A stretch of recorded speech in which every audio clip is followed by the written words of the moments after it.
how to add a new personal action in PPS.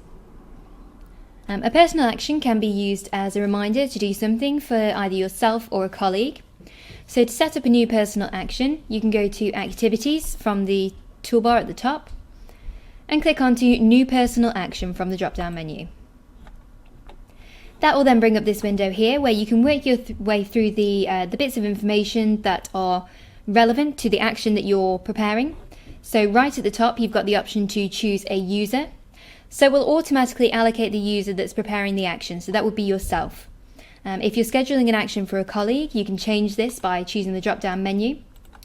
And it will automatically allocate today's date and the current time. So again, if you're scheduling that for in the future, for yourself or a colleague, you can use the due date and time to change those details. And if it's not a specific kind of due date or time, you can use the due in option to schedule that for, say, a couple of months in the future.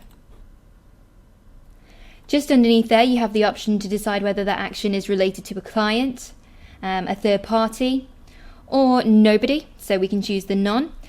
So typically you would have actions related to clients or third parties, so perhaps reminding you to give Mr. Smith a call about his appointment on Tuesday, or just checking that he's got everything he needs for his treatment. If it's a third party, it may be relative to an insurance company or a GP. Or the non-scenario could be if it's just something that you need to remember to do, you can use the personal action to remind you to do that. So selecting none means that the record of this personal action is not stored on any client or third party log.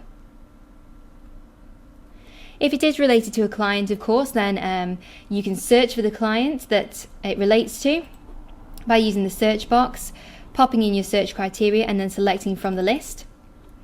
And that way it will fill out any relevant information that you might need. So we've got Mr. Smith's contact details here, should I need them. And then just below there, we can pop in the information. So I can set a subject for my personal action. And then I can pop any notes in just below. So whatever I need to remind myself of, I can fill out in this section here. Just to the right hand side, we have a few additional options where I can choose an associated practitioner. So if there is another colleague involved, a category, or I can relate this to a particular treatment episode if that is relevant. If it is an action that we schedule for the future, or perhaps one that I've scheduled for a colleague, if they're unable to process that action, or if they've tried to act upon it, so perhaps if they've tried to call the client, for example, but we're unable to get through to them, they can also reschedule the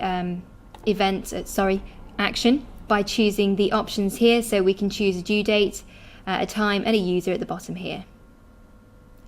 So once you've chosen all the relevant details, at the bottom here you can click onto OK, and that will pop it onto the client log if it's related to a client or a third party, and then that will appear in your activities list until you're ready to process it.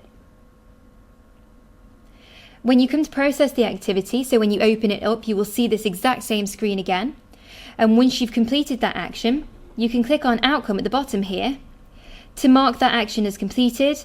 It will then pop in a date and timestamp and the initials of the user that's completed it.